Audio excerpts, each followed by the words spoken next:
నెల్లూరు జిల్లా కలువాయి మండలంలోని దాచూరు డ్యాం వద్ద అక్రమంగా చేపలు తరలిస్తున్న వాహనాన్ని మత్స్యకారులు అడ్డుకున్నారు. ఈ విషయాన్ని మత్స్యశాఖ అధికారుల దృష్టికి తీసుకెళ్లారు. అనంతరం వారు మాట్లాడారు.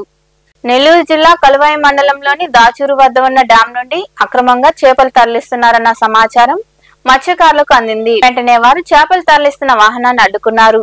గత నెల 1వ తేదీ నుండి ఈ నెల 31 వరకు జలాశయాల్లో చేపల వేటను అధికారులు నిషేధించారు. ఈ నేపథ్యంలో భాగంగానే నిబంధనలు ఉల్లంఘించి 400 కిలోల చేపలు పట్టి బాక్సుల్లో వేసుకుని వెళ్తుండగా మత్స్యకారులు అడ్డుకున్నారు. ఈ విషయాన్ని మత్స్యశాఖ ఏడీ దృష్టికి తీసుకెళ్లారు. అనంతరం మత్స్యశాఖ అధికారులు మాట్లాడారు.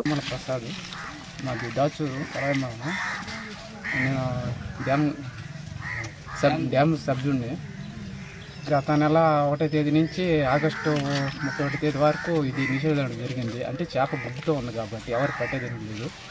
ఎవరైనా సరే, మేము కాదు, ఎవరైనా సరే పడేదానికి లేదు కాబట్టి నిషేధించడం జరిగింది. కాబట్టి మేము ఆగిపోయి మీ పనులను వర్క్ చేసుకుంటా ఉన్నాము. కానీ కొందరు షార్ట్గా నైట్ చేపలు కొనసాగిస్తున్నారు. వ్యాపారస్తులు కొందరు సాగిస్తున్నారు. కాబట్టి మేము కాపలా కాసి ఎవరో దిగకూడదు, ఇది మన చేప మనకేముంటుందని మేము పక్కటి బందీగా ఉన్నాం. కానీ వాళ్ళ మటుకు నైటే వాళ్ళు సలసలంగా దాటించుకుంటారు, చేపలు పట్టుకుంటా కొనసాగిస్తున్నారు.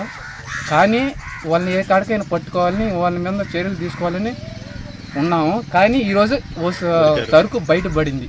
అంటే పట్టుకున్నాం, కాపలా కాసి పట్టుకున్నాం. సరుకు ఉదరా 500 కేజీలు.